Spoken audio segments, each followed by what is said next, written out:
김종의 뉴스 정면승부 3부 최강병기 시작하겠습니다. 오늘은 박지훈 변호사, 장용진 기자 나왔습니다. 어서 오십시오. 안녕하세요. 안녕하십니까. 조국 전 장관 가족에 대한 강제 수사가 시작된 지 58일 만에 정경심 교수가 구속됐습니다. 밤 12시 좀 넘어서 속보가 나왔었는데, 자, 두 분은 법원의 구속 판단 어떻게 보십니까? 글쎄 좀 정치적인 판단이 아닌가라는 생각을 했어요. 이게 보면은 그 검찰 쪽 논리가 거의 다 그대로 그 가감 없이 수용이 된 것 같다라는 생각이 들고요. 예.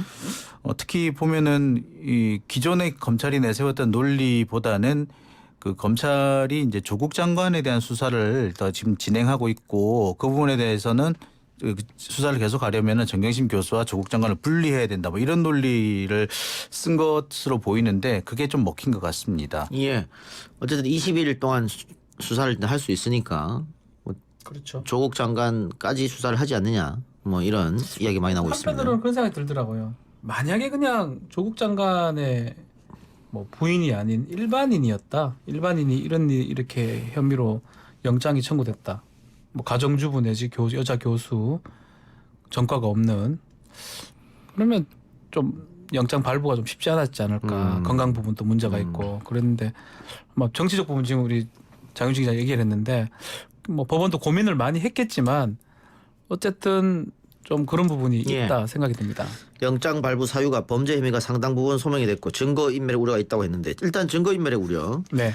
이게 지금 수십 군데를 압수수색 들어갔기 때문에 뭐 50군데, 70군데 얘기하지 않습니까?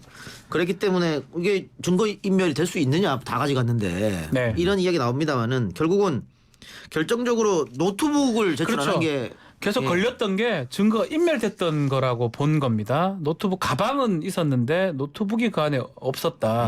제출이 안 됐고, 뭐 검찰은 주장을 했겠죠. 그 노트북 안에 뭐 위조라든지 사모펀드 관련된 많은 증거들이 있고 그것이 없기 때문에 사실 조사하기 어렵다. 입증하기 어렵다. 아니면 증거인멸이 됐다. 그 부분이 받아들였을 가능성이 큽니다. 왜냐하면 지금 이동영 평론가가 얘기한 것처럼 증거인멸을 할 수가 없어요. 70군데하고 다 지금 구속도 돼 있고 조범동하고 뭐 모든 사람들이 그런 상황이기 때문에 그 부분이 좀 가장 결정타가 아니었나 생각됩니다. 근데 이 부분도 근데 지금 정경심 교수 측에서는 노트북이 어딘지 모른다, 이런 입장 아닙니까? 아니, 거기 노트북이라는 게 존재하지 않았다. 가방만 있었고 자기는 이제 노트북을 사용한 게 아니라 가방을 들고 다녔을 뿐이다라고 주장을 하고 있는 걸로 이렇게 돼 있어요. 김경록 씨가 노트북을 전달했다 이렇게 했기 때문에 그게 아마 법원에서 김경록 씨 이야기를 좀 더 신뢰했다고 봐야죠. 예.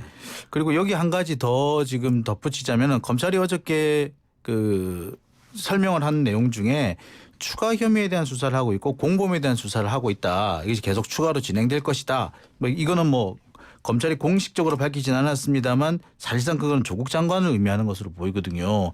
그러니까 이 부분이 좀 더 먹혀들지 않았느냐. 그러니까 그 범죄 혐의도 소명된다. 이런 식으로 결론을 내지 않았느냐라는 생각이 듭니다. 예.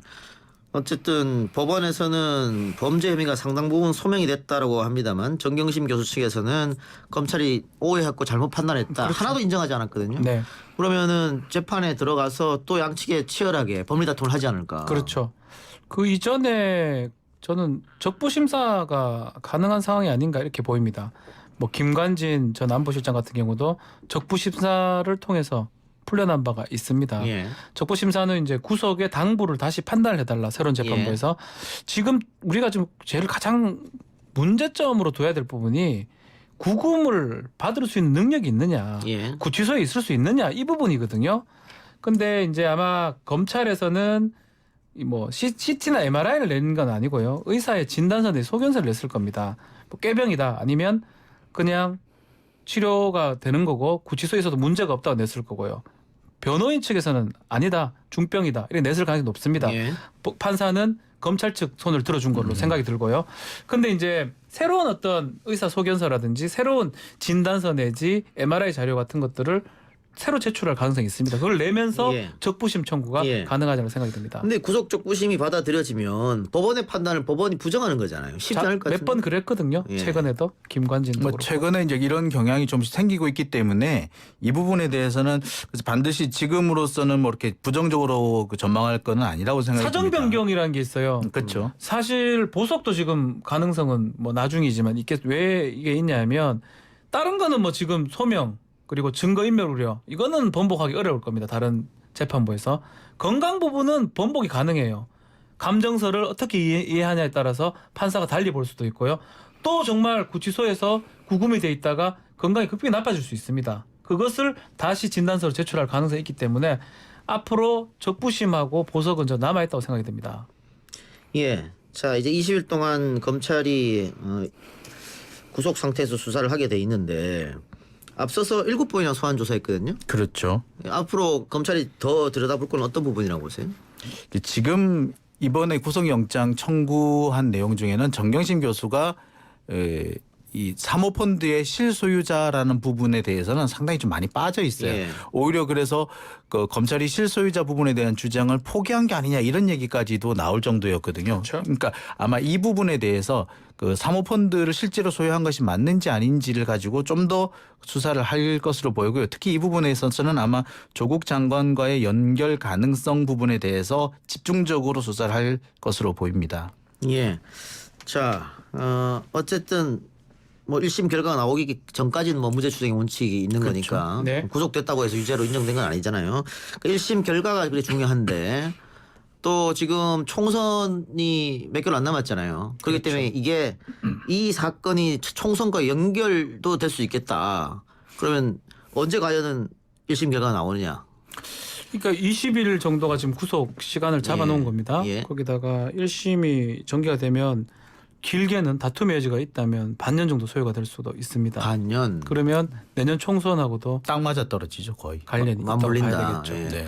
그럼 총선에서 유죄가 총선이 아니죠. 이 1심 재판에서 유죄가 나느냐 무죄가 나느냐 여기에 따라서 또 그 민심이 선거 민심이 흔들릴 수도 있겠네요. 만약에 이 여당이나 또 자유한국당, 제1야당 자유한국당이 이 이슈를 끝까지 들고 있다면요. 예. 들고 있다고 가정했을 때 총선에서 가장 중요한 핵심 포인트 중에 하나가 될 수가 있습니다. 예. 그걸 뭐 여당에서 포기할 수도 있을 거고요. 아니면 국면을 전환시킬 수도 있겠지만 갖고 있다면 큰 이슈가 될 게 뻔합니다. 그래서 뭐 전 조금 다르게 생각하는 것인데요. 그 이게 이미 이게 상당히 많이 반영이 됐기 때문에 지지율이라든지 많이 반영이 됐기 때문에 총선에서 크게 영향을 미치지는 못하겠지만 미세한 어떤 그 만약 결정적인 한두 표를 바꿀 수는 있을 것 같아요. 그래서 그러니까 캐스팅 보트를 움직일 수 있는 문제는 좀 될 수 있을 것 같습니다만 큰 영향이 없을 수도 있다는 생각이 들고요. 반면에 무죄가 난다면은 이거는 큰 영향이 될 거라고 생각이 듭니다. 예. 조국 전 장관에 대한 혐의는 아직 없었잖아요. 그렇죠. 근데 검찰은 공범으로 보고 있는 거 아닙니까? 그렇죠. 지금 뭐 공범 얘기가 지금 나오고 있습니다. 예. 새로운 사람 조사한다는 얘기가 조국 전 장관 얘기로 봐야 될 것 같아요. 예. 두 가지 정도 정경심 교수와 연관성이 지금 있어요. 영장 청구 내용에 보면 그 위조 관련돼서 특히 그 공익법, 인권법 센터 그 부분도 연관성이 있는 것 같고 증거 은닉 위조 관련해서 하드디스크 그 부분도 연관성이 있는 것 같습니다. 그리고 웅동학원도 지금 좀 연관성이 있고요. 그 세 가지 정도를 혐의가 있다고 보고 소환을 할 것으로 생각이 듭니다. 소환 조사 이루어질 것이다. 네. 검찰은 아마 여기 이제 정경심 교수의 혐의 위에 그 지금 조 장관 친동생의 혐의라든지 그 밖에 다른 혐의들까지 섞어가지고 아마 조 전 장관을 소환하려고 하지 않겠는가. 그러니까 지금 정경심 교수와 연결고리는 그렇게 강해 보이지 않습니다. 그리고 그것을 밝혀낸다고 하더라도 이게 크게 어떤 신병에 큰 변화를 줄 수 있을 정도로는 어려워 보이는데 거기에 다른 혐의들까지 그 추가가 된다면 또 달라질 수가 있거든요. 그래서 제가 볼 때는 뭐 친동생의 혐의라든지 이런 몇 가지들을 좀 추가하지 않겠는가라는 생각이 듭니다. 근데 검찰에서 조 전 장관을 직접 수사하는 건 나름 부담이 있을 것 같습니다. 정경심 교수하고 또 다른 것이거든요. 이것은. 그렇죠. 확실한 카드가 없다고 한다면 쉽게 부르하기는 어려울 것 같은데요. 그럼에도 불구하고 정경심 교수의 구속영장 청구도 실제로 건강 상태 부분 때문에 안 하고 그냥 불구속해도 국민적 어떤 비난이 그래 크지는 않았을 거라고 생각이 들거든요. 그럼에도 구속영장을 청구한 거는 사실 처음부터 조국 장관이 목표물이었다고 보는 게 맞는 것 같아요. 예. 특수사 자체가 그렇습니다. 제가 검찰을 뭐 어떻게 생각하는 게 아니고 시작 자체를 그림을 그려놓고 시작하는데 그 중간 그림이 정경심 교수의 구속영장 청구고 또 발부가 됐다 했을 때 그것을 토대로 또 다른 진술을 얻어낸 다음에 조국 장관을 뭐 최소한 입건 아니면 최소한 불구속 기소 그걸로 가는 게 목표이기 때문에 저는 이 정도 왔으면 돌아가지는 않을 예. 것 같습니다. 두 분이 뭐 법률 전문가시니까 저는 잘 모릅니다만 들리는 얘기로는 이 특수부 수사가 그림을 그려놨으면 거기서 벗어나질 않는다면서 끝까지 결론이 날 때까지 퍼즐 간다고. 같은 거예요. 저도 예. 뭐 특수부사 뭐 이거 정도는 다르지만 했지만 사실은 그 그림을 그리는 사람이 있어요. 그 그림이 나쁜 그림이 아닙니다. 예. 수사를 어떻게 할지 기획 정도죠. 그 기획에 최대한 맞춰갑니다. 그리고 예. 그걸 잘 기획한 사람이 특수사를 잘한다고 얘기를 하고 그 기획한 대로 잘 이렇게 수사가 진행되는 게 바람직한 특수사 모습이라고 생각들을 합니다. 이게 뭐 좋게 말하면 이제 수사를 잘하는 거고 잘못 얘기하자면 끼워 맞추기식 수사라고 할 수도 예. 있고 끼워 맞추기를 위해서 주변을 탈탈 털어는 먼지털이식 수사다라고 예. 갈 수도 있고 여러 가지 지금 비난을 받을 수 있고 지금 뭐 논란이 되고 있는 것도 그 부분이 아닌가 생각이 듭니다.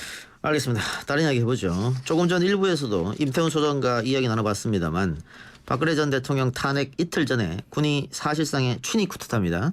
친위 쿠데타를 모의했다는 문건이 공개되면서 논란이 커지고 있는데 박지원 변호사 법무관 출신 아닙니까? 네, 저희가 뭐 작전법 관련돼서 교관도 했었고 뭐 예. 이런 데 관심이 좀 있습니다. 그렇다고 뭐 작전 계획이라든지 이런 것들을 뭐 명확하게 알고 있는 건 아닌데 제가 그 문건을 좀 봤어요. 예. 그 문건을 봤을 때는 일반적인 보고 아니면 계획 문건은 아닌 것 같고요. 아주 구체적인 내용들이 많이 담겨져 있습니다. 예. 어떤 구체적인 부대명, 또 구체적 뭐 병력의 이동까지 이제 장소까지 다 돼 있기 때문에 조금 달리 봐야 되지 않을까. 일반적인 계획 문건보다는 더 구체적인 세부적 문건으로 보는 게 맞는 것 같습니다. 그 사실 그 계엄과 관련해서는 상당히 구체적인 내용의 문건이 합참 계엄과에서 이미 다 작성을 해놓고 있어요. 예. 근데 그와 별개로 이런 문건이 만들어졌다는 것은 사실 의도 자체를 의심해 볼 수밖에 없는 그런 상황입니다.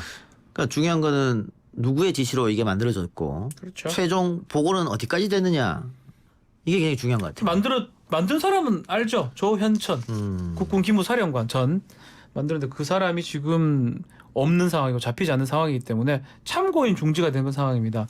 우리가 더 궁금해하고 또 국민들이 알고 싶고 또 밝혀야 될 부분이 누구까지 보고가 됐고 누구까지 지시가 됐고 예. 어떻게 됐냐를 알아야 되는데 예. 지금 그 사람이 없기 때문에 뭐 한 7, 8명 정도가 지금 참고인 중지가 되고 불기소된 상태입니다. 예. 그 부분이 지금 해결이 안 되고 있는 것이죠. 예. 근데 정경심 교수 표창장 관련해서 네. 피해자 한 번 부르지 않고 소환하지 않고 조사하지 않고 바로 기소했었거든요 검찰이. 네, 네.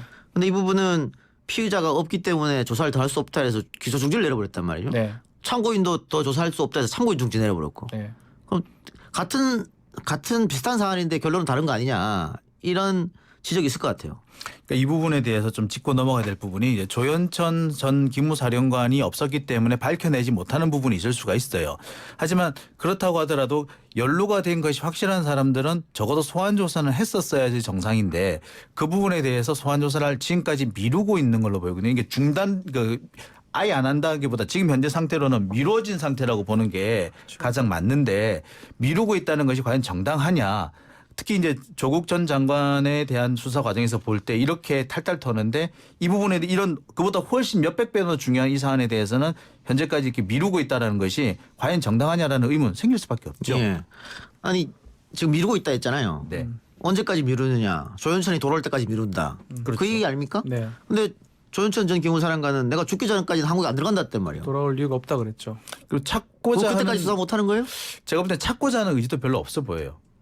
제가 볼 때는 그 외에 지금 뭐 검찰이 그동안 여러 뭐 중국이라든지 필리핀이라든지 이런 다른 나라에서 또는 미국이라서 여기에서 다른 범죄자에 대해서는 거의 다 많은 사람들 송환을 해왔습니다. 예. 근데 조현천 기무사령관에 대해서는 소재가 어느 정도 파악됐다라고 하는데도 적극적으로 나서지 않는 걸로 볼 때 때로 보기에 따라서는 그 의지가 없지 않느냐라고 볼 가능성도 있죠. 예. 임태원 소장은 이것도 지적을 했습니다. 이 문건은 군 인권센터뿐만이 아니고 검찰도 가지고 있다. 그런데 검찰이 이거 기소 중지, 사건 중지를 내리면서 수사 결과로 이 문건을 공표하지 않았다. 이거는 일부러 감춘 것 아니냐 이런 지적 어떻게 보십니까? 그렇죠. 뭐 그 부분은 제가 뭐 확인한 바가 아니기 때문에 근데 확실한 거는 수사의 의지는 지금 없었던 게 아닌가 생각이 됩니다. 공표 부분은 뭐 제가 알 수가 없지만 수사의 의지만 있다면 우리가 다들 봤겠지만 정경심 교수라든지 조국 장관 수사 정도의 의지 한 10분의 1만 있었다 하더라도 충분히 왜 10분의 1이라면 200명 검사 중에 한 20명 정도만 투입되면 예. 되니까요.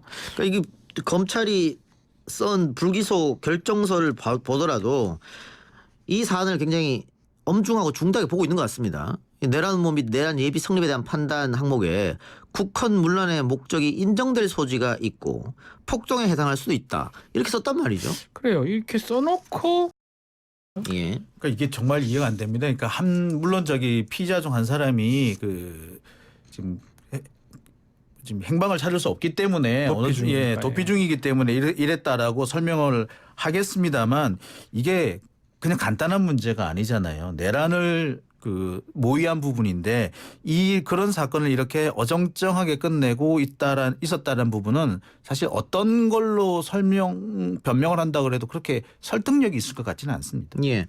그리고 이 문건이 작성될 그 즈음에 조현천 전 기무사령관이 청와대에서 국가안보실장 김관진을 만났고 또 국방부 장관 한민구를 만났단 말입니다. 그렇죠. 네. 그렇다면은 최초 세 사람 정도는 이 문건에 대한 이야기를 하지 않았느냐 이런 추측을 이제 언론에서 제기를 하는 건데 그렇죠. 검찰 역시 여기에 대해서 조사를 안 하지 했죠. 않고 있죠. 그러니까 이 부분은 조현천 기무사령관이 없다고 하더라도 할 수 있는 부분이라고 생각이 되는데 안 했다는 점에서 좀 글쎄 볼게요. 의문을 피하기는 어려울 것 같습니다. 예. 그 검찰 입장은 이 건에 대해서 윤석열 총장을 아는 바가 없다 이런 이야기를 했는데 군인권센터가 오늘 공개한 불기소 결정서 통지문에 보면 서울중앙지검장 날인이 찍혀 있단 말이죠. 이 부분은 뭐 본인이 직접 찍지는 않았겠죠. 예. 근데 본인 사안이라는 거예요. 전결 위임 규정이 있긴 해도 예. 찍고 냈다면 이게 그 당시 합동수사단의 이제 부분이고 당시 합동수사단장이 중앙지검장입니다. 그러니까 알았어야 될 위치라는 거예요. 그게 설사 정말 몰랐다고 하더라도 이거 최성해 총장의 표창장하고 비슷한 것 같아요. 예, 비슷한 케이스죠. 예, 제가 봤을 때는요. 이게 최성해 총장은 뭐 본인이 다 알았다고 막 얘기를 했는데 이제 사실은 이건 알아야 되는. 왜냐하면 자기 직인이 가는 거기 때문에 위임이 된다 하더라도 되게 본인의 이름으로 가는 거기 때문에 그 권한에 대해서 행사가 돼야 된다는 아니, 거죠. 동양대 표창장 건에 대해서는 그 동양대 소속으로 재직했던 직원들이나 또 교수들이 그 총장 날인은 총장이 직접 찍는 게 아니고 그렇죠. 다 위임해서 우리가 찍는 거다라고 했는데 검찰이 그 말을 받아들이지 않았잖아요. 그렇잖아요. 그러니까 사실 이 정도의 사안이면은 전결 사안이라고 하더라도 네. 이게 아무리 전결 사안이라 하더라도 총장한테 더군다나 검사장한테 보고가 안 될 수는 없습니다. 윤석열 총장이 당시에 여기에 방향을 바꿀 정도로 지시할 수 있는 권한이 없었다라고 하는 거는 말이 될 수가 있는데 이 사안에 대해서 몰랐다. 전결이기 때문에 나는 모른다라고 하는 건 사실은 말이 안 되는 얘기예요. 예, 지금 뭐 또 시민단체와 자유한국당에서 군인권센터에 대해서 고소고발을 했기 때문에 그럼 조사해야 되는 거 아닙니까? 고소고발 들어왔으니까.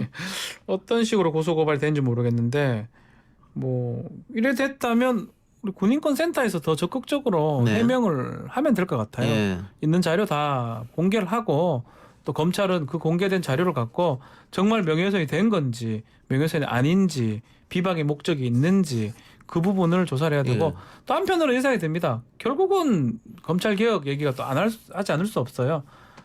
공수처라든지 예컨대 검경 수사권 조정이 돼 있으면 수사는 경찰이 하되 기소는 뭐 이 사건은 뭐 그걸로 볼 긴 없지만 그런 기소는 또 검찰이 하면서 서로 견제와 균형이 될 수 있는데 지금 수사 뭐 기소 다 검찰이 지금 갖고 있기 때문에 이거 의지가 없어서 안 하면 그만인 거죠 지금. 예. 그게 가장 또 문제를 예. 드러내는 사안이라고 그러니까 보입니다. 최근에 검찰이 고소고발이 떨어지면 곧바로 수사를 하더라고요. 그 5일 걸리더라고요. 예. 예. 한겨레 윤석열 보도 관련, 네. 그다음에 뭐 알릴레오 유시민 작가의 발언, 뭐 이런 것들 고소고발 들어오자마자 바로 조사했거든요. 네. 그래서 이 건도 고소고발이 들어갔으니까 조사를 빨리 해라. 뭐 안 할 것 평등의 같아요. 원칙에 의해서. 안 할 것 같아요 저는.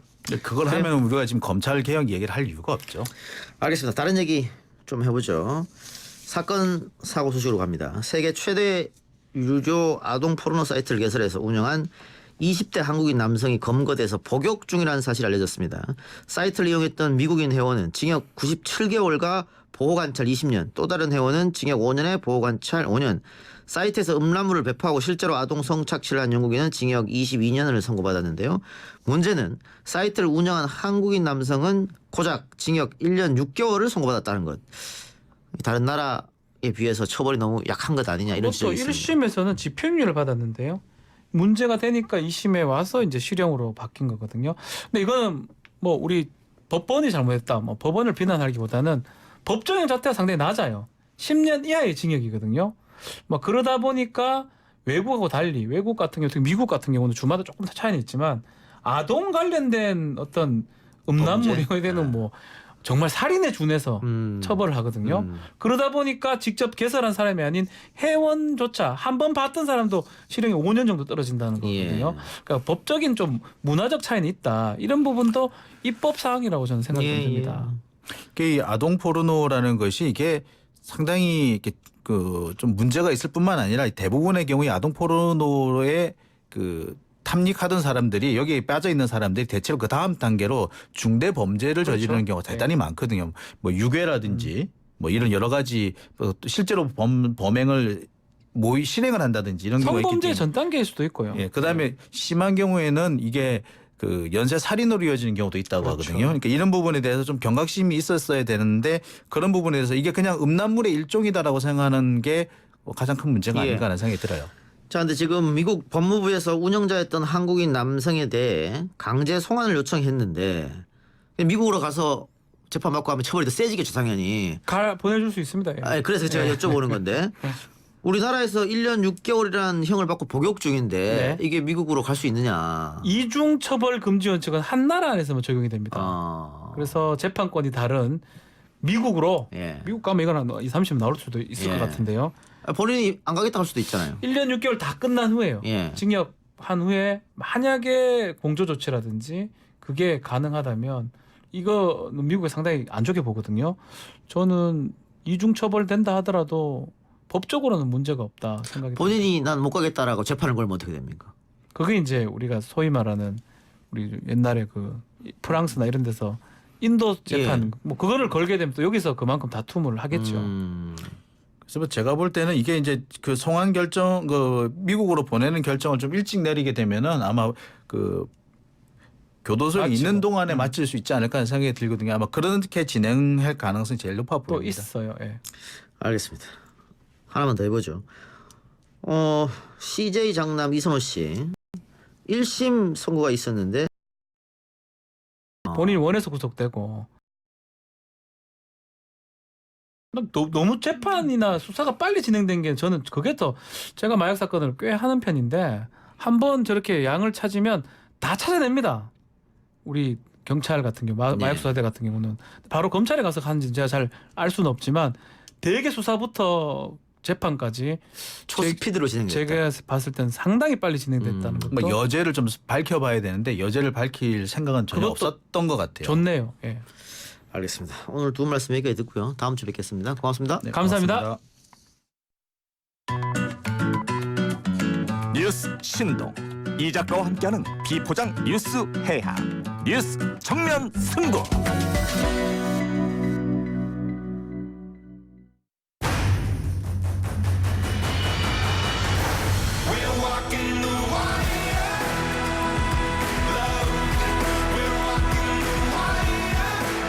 YTN 라디오 이동의 뉴스 정면 승부 4부 시작하겠습니다. YTN의 두 명품 브랜드가 만났습니다.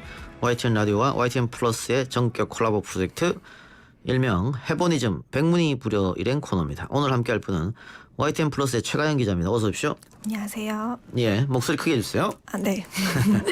오늘 어떤 주제입니까? 오늘은 성인 5명 중 3명이 하고 싶어 한다는 유튜브를 한번 제가 직접 해봤습니다. 유튜브. 요즘에 핫하죠. 아니 핫하는 걸 좀 지났지 않습니까 이제는? 예, 왜냐하면 책도 벌써 많이 나오고 이제 레드오션이라고 하긴 하는데 수익이 너무 많이 나니까 사람들이 다 하고 싶어 하죠, 여전히. 성인 5명 중 3명이 하고 싶다. 네, 이제 직장인들, 직장인. 직장인들이 아마 하고 싶은 것은 이거 해서 직장 안 다닐 수 있지 않을까? 그렇죠. 네. 월 수익 한 500 정도 나면 때려친다 이런 말이 많더라고요. 그 월 수익 500이 쉽지 않은데요. 이 작가님도 지금 하고 계시잖아요. 예, 쉽지 네. 않아요. 제가 해보니까 쉽지 않더라고요. 네. 월 수익 500 이상 벌려면 최소 구독자 10만 원 돼야 되지 않을까? 이게 사람마다 좀 다르기는 하던데요. 예. 이제 결론부터 제가 말씀드리면 저는 처참히 실패한 것 같습니다. 예. 네. 2주 동안 해봤더니 조회수 32회, 예. 오늘 보니까 33회, 예. 구독자 4명. 너무 창피한데요. 이제 네 명 누굽니까? 뭐 엄마, 아빠 뭐 이렇게 있습니까? 그건 아닌 것 같고 댓글이 하나 달렸는데 네. 모르는 사람이었어요. 그래서 고맙다고 했더니 알고 보니까 친구더라고요. 이게 그 구독자가 1000명 일단 이상 넘어가야 네, 맞습니다. 그때부터 수익이 발생할 수 있죠. 네, 1000명에다가 재생시간 4000시간. 그러니까 그게 쉽지 않죠. 네, 1년 내에. 1년 내에. 네. 어려운 것 같은데. 그래요. 브이로그라는 건 뭡니까? 블로그랑 비디오랑 합쳐진 말인데요. 그래서 일상을 이제 옛날에는 블로그 같은데 뭐 사진이랑 글과 올렸는데 요새는 다 영상 기반이니까 영상으로 일상을 찍어 올리는 거예요. 그걸 네. 브이로그라고 하는군요. 예, 알겠습니다. 하나하나 좀 그러면 네. 알아봅시다. 유튜브 일단 하려고 하면 계정부터 만들어야겠죠. 계정은 만드는 건 쉬워요. 왜냐하면 구글 계정으로 그냥 하면 되니까 네. 뭐 이메일 주소 넣어서 하면 되는 건데. 시키면 시키대로 하면 네, 그렇죠. 뚝딱 만들 수 있군요. 예. 만들고 나서 뭐 할 건데요? 이게 문제인 거죠. 그래서 예. 영상도 올렸는데 남들은 10만, 20만씩 되는데 나는 지금 0명이잖아요. 예. 어떻게 홍보할 거야? 이런 문제가 있는 거죠. 예. 그러면 일단 계정을 만들어 놓고 만든 건 쉽다니까. 그렇죠. 그다음에 컨셉을 잡아야겠죠. 어떤 컨셉으로 어떻게 시청자들에게 다가갈 것이냐. 네, 그렇죠. 근데 사실 개인이 연예인이 아니니까 네. 나를 팔아야 되는데 뭘 팔지 일단 그게 고민이에요. 그래서 제가 실패하지 않는 게 어린아이, 동물. 그래서 이제 동물을 해야겠다 해서 고양이 브이로그를 만들었는데 예. 그것도 쉽지 않더라고요. 일단 이름이. 너무 많이 하고 있죠. 그렇죠. 그리고 네. 특이한 게 굉장히 많아요. 고양이 브이로그도 예쁜 뭐 고양이, 뭐 사연이 있는 고양이. 그러니까 평범한 거는 잘 안 먹히더라고요. 예. 이거 그래서 일단 어떤 컨셉을 잡고 소재를 자극적으로 해야 많이 보지 않겠느냐. 그렇죠. 그러다 보니까 사실 학대할 수도 있어요. 제가 해보니까. 동물 네. 학대할 수도 있고. 그렇죠. 가짜로 이렇게 찍을 수도 있고. 그렇죠. 뭐 예를 들면 제가 본 건 뭐였냐면 집 앞에 고양이가 있었다는 거예요. 근데 너무 깨끗하고 품종묘예요. 그러니까 집 앞에 있었다 그러면서 그 길고양이를 제가 데리고 와서 그렇죠. 이렇게 키우고 있습니다라고 카메라 대고 찍었는데 알고 보니까 아니더라. 가짜 사연. 그렇죠. 가짜 사연 만드는 거죠. 그래요. 자극적인 소재를 찾을 수밖에 없다. 조회수가 많이 나오게 하려면. 그렇죠. 이제 예. 그래야 화제가 되니까. 예. 그럼 고양이 영상을 그래서 어떻게 찍었어요? 고양이 영상을 찍었는데 너무 재미없다는 평가가 많아가지고 이게 예능을 좀 알아야 되겠구나 싶더라고요. 그래서 예. 제가 이제 말도 별로 없이 그냥 내 고양이 예쁘니까 사진 찍어야지, 영상 찍어야지 했더니 모든 평가가 다 재미없어. 네. 그래서 제가 왜 길에서 유튜버들이 중얼중얼 거리는지 알겠더라고요. 왜 중얼거려요?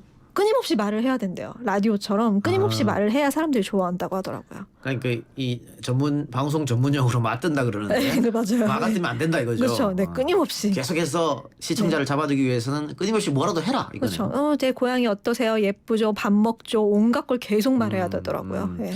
그러면은 이게 조금 성향도 좀 외향적이고 그쵸. 말도 좀 잘하고 네. 이런 좀 끼도 있고 그쵸. 이런 분들이 해야겠네요. 네, 매력이 좀 있어야겠죠. 예. 네. 자, 근데 어쨌든 그런 컨셉을 잡고 소재도 잡고 찍었습니다. 네. 찍고 근데 찍을 때 뭘로 찍어? 핸드폰으로 찍습니까? 네, 핸드폰으로 찍었습니다. 요새는 핸드폰이 잘 돼 있으니까 찍었는데 예. 당장 돈을 들일 수는 없잖아요. 예. 수익도 안 나는데 어떻게 제가 고가의 장비를 사겠습니까? 그래서 이제 핸드폰으로 찍고 대신에 편집을 할 때는 편집 프로그램을 샀어요. 편집 프로그램 있죠. 네, 편집 프로그램을 샀어요. 근데 요새는 다 구독형이어서 월 24,000원.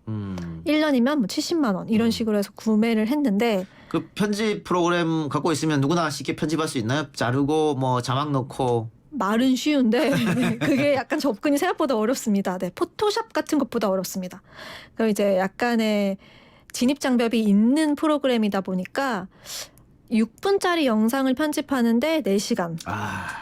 그러니까 네. 그렇게 4시간 공들여서 만들어서 올렸는데 조회수가 20, 네, 뭐 30. 30 이러면은 처참하겠네요. 그렇죠. 기분이. 그리고 이제 퇴근 후에 하다 보니까 예. 내가 이 6시간, 4시간씩 들여서 이렇게 할 거면 안 해야지 이렇게 예, 되더라고요. 예. 그래서 중도 포기하는 유튜버도 상당히 많다. 맞습니다. 예.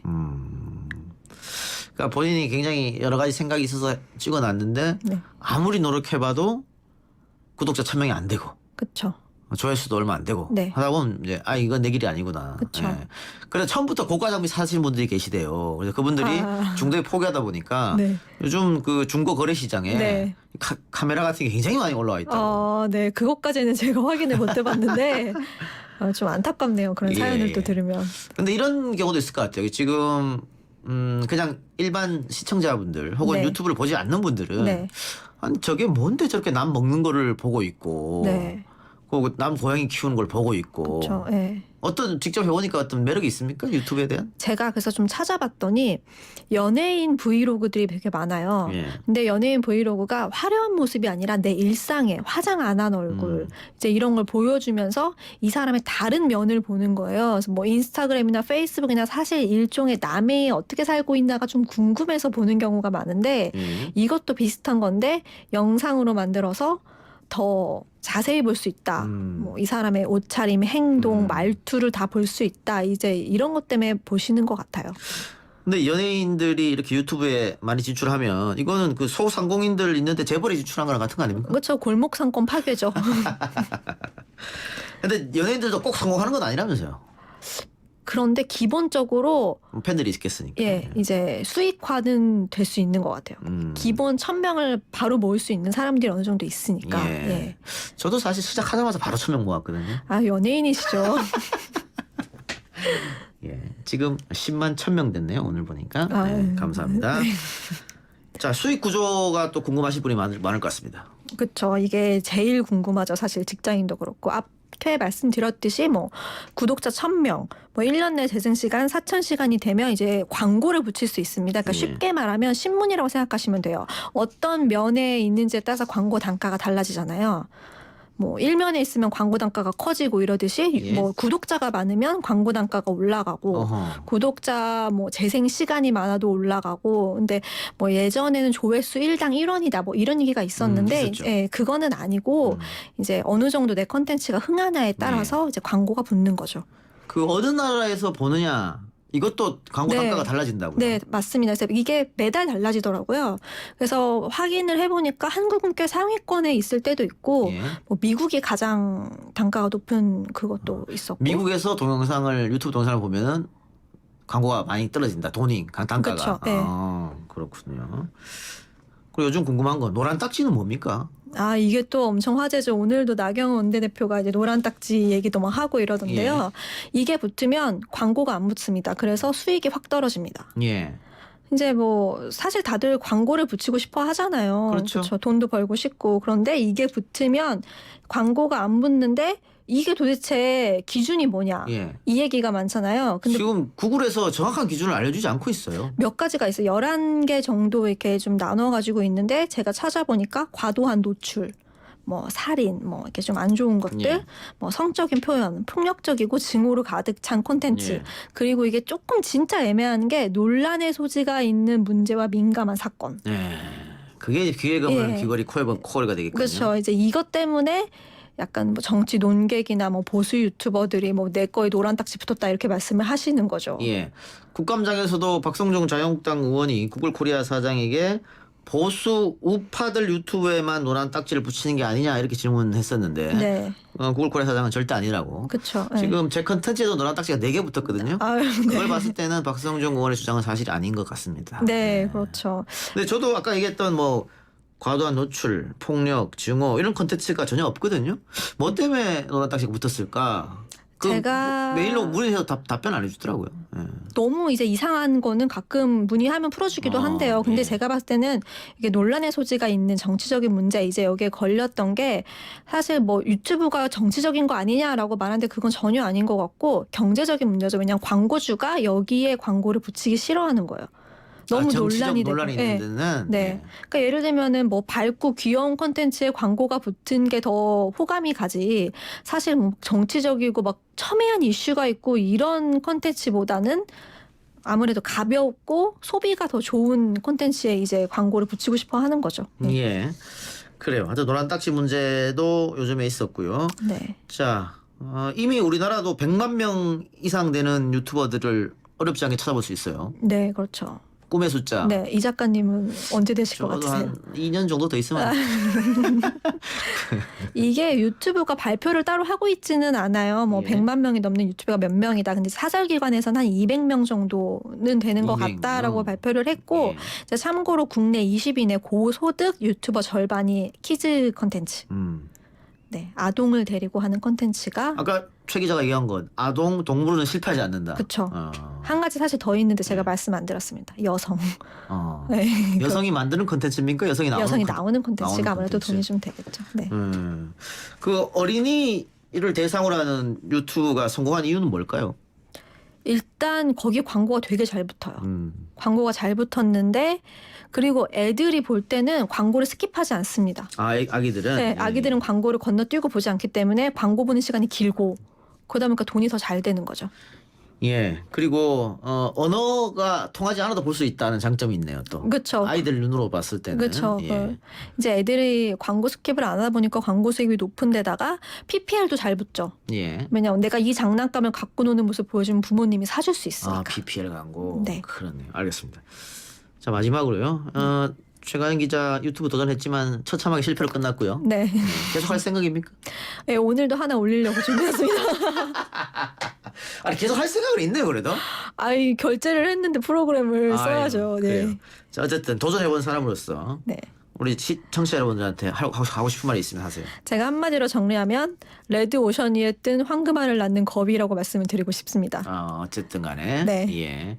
알겠습니다. 여러분들도 꿈이 있으신 분들 한번 도전해 보시기 바랍니다. 돈 안 들이고 할 수 있는 방법을 찾아보시기 바랍니다. 예, 뭐. 그게 좋겠죠? 네, 그렇습니다. 네. 알겠습니다. 자 오늘 출연한 YTN 플러스의 최가연 기자 고맙습니다. 네, 감사합니다. 오늘 저희가 준비한 순서는 여기까지입니다. 저는 내일 다시 찾아오겠습니다. 들어주신 여러분 대단히 감사합니다.